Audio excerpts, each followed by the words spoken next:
Ruben Amorim fell to a second straight defeat as Manchester United manager against Nottingham Forest. Let's break down some of the key issues we've seen in the game from a tactical perspective. United's shape and structure, particularly in the first half, was very good, but the hesitance and lack of risk in breaking lines was a key factor in the defeat. Forest set up in a 4-2-4 block, with De Ligt being allowed to stay in control possession, largely unopposed, with Forest opting to protect central spaces through Chris Wood and Gibbs White, locking off the pivots. United's goal came from a nice bit of progression where they used a third-man combination to find Ugarte, who picked up very good positions throughout the game, but we didn't see this sort of pattern enough, despite having the opportunities to do so. Matthijs de Ligt was provided with many opportunities throughout the game to make line-breaking passes, either directly into the pivots or into the front three, who could have played combinations into the deeper players, but for the most part turned them down for square passes into the wide centre-backs or passes back into Onana. Forest's block was far from perfect, with spaces often appearing for vertical line-breaking passes, and it's likely why we're seeing Ruben Amorim introduce Harry Maguire, who completed 12 progressive passes in 32 minutes in comparison to just 8 progressive passes in 66 minutes from Matthijs de Ligt. Ruben Amorim went on to comment on the centre-backs holding onto the ball too long after the game, which almost echoes the analysis given about the hesitance to take risks. And they are trying to do that.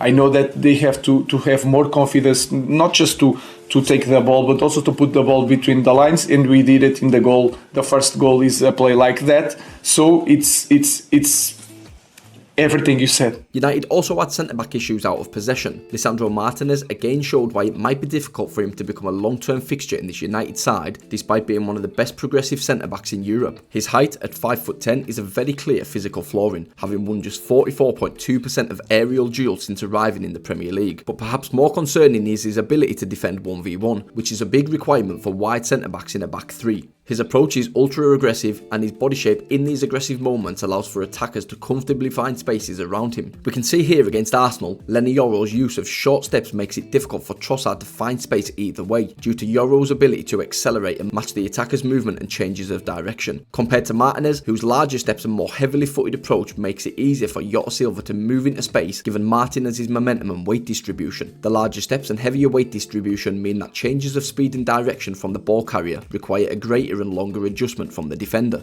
Another major issue which is often disregarded due to the physical details involved is his leg length. His ultra-aggressive approach is more aligned towards players who can pinch the ball through limb length, but as we can see from these clips, far too often players skip by or around him without any touch on the ball. All in all, United are having teething problems both in and out of possession, particularly with their defensive players, and an honest assessment would say that centre-back will be United's highest priority in the market to improve their physical flooring.